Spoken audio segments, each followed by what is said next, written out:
President, or you as well, not see a distinction, though, between calling what happens Islam and calling certain acts radical Islamic terror? I mean, some people would say, really, what's the difference? And if you're getting specific enough to call something radical Islamic terror, when it clearly is, why is that such a big deal? Well, Michelle, to the extent that it would be helpful, we could provide you the numerous instances in which the President has acknowledged that what ISIL and other extremist organizations represent is a perversion of Islam. The President, on a number of occasions, has made clear that part of their strategy is to recruit potentially vulnerable members of the Muslim community in the United States and around the world. The President, on a number of occasions, has talked about the responsibility that leaders in the Muslim community, both here in the United States and around the world, have to speak out against those radical elements that are seeking to recruit people in their communities. So the President certainly doesn't misunderstand that. Here's the problem, Michelle. The counterterrorism strategy articulated by Republicans is that the President should utter the magic words to defeat ISIL. That's their strategy. And the President says, let's define our enemy. And let's make sure we define our enemy precisely. Enemy is not the religion of Islam.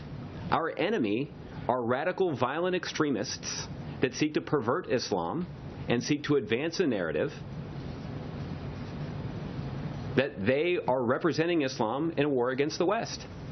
That's false. That's a myth. That's not true.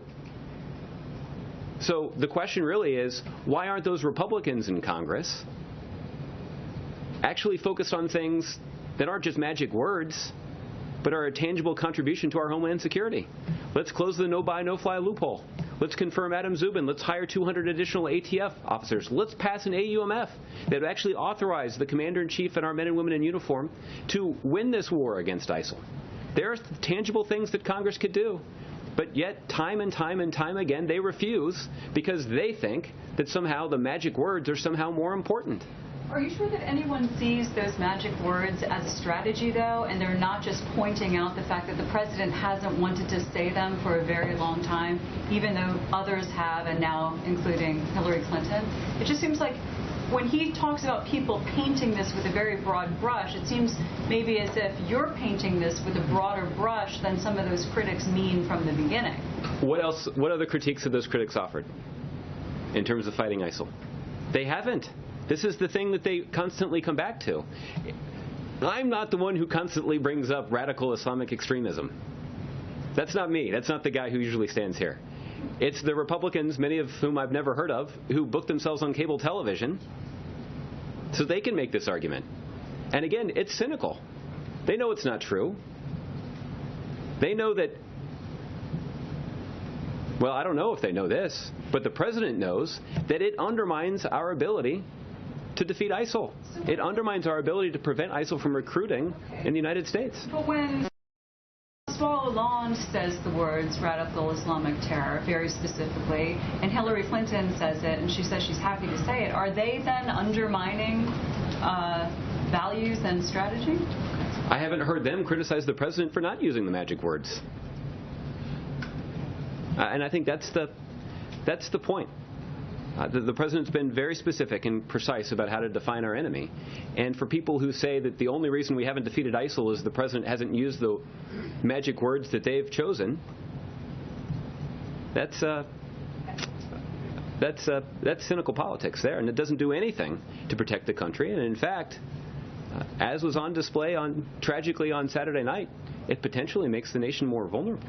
Was that really necessary, though, to make this speech political? What did the President think it was adding to make something that is about fighting the kind of act that we just saw about fighting Republican rhetoric? What did he think that was going to add? Or does he feel like that Republican rhetoric is so strong and so powerful out there that he needs to counter it when he's talking about countering terrorism? Yeah. Well, I think the President believes that it is about the most effective way to protect our country. And it's worth having a debate about who's the person that will sit in the Oval Office charged with making the most important decisions about how to protect the country. And there will be ample opportunity for the President to engage in that debate through the fall. And I think the American people are going to care what he has to say about it because he's been the person charged with making those decisions over the last 7.5 years. But what the President was talking about today is making sure that we don't repeat mistakes in history when we acted out of fear. And a willingness to compromise our values, even in the face of fear, is something that our nation and our leaders have previously regretted. And the President wants to prevent that mistake from happening again.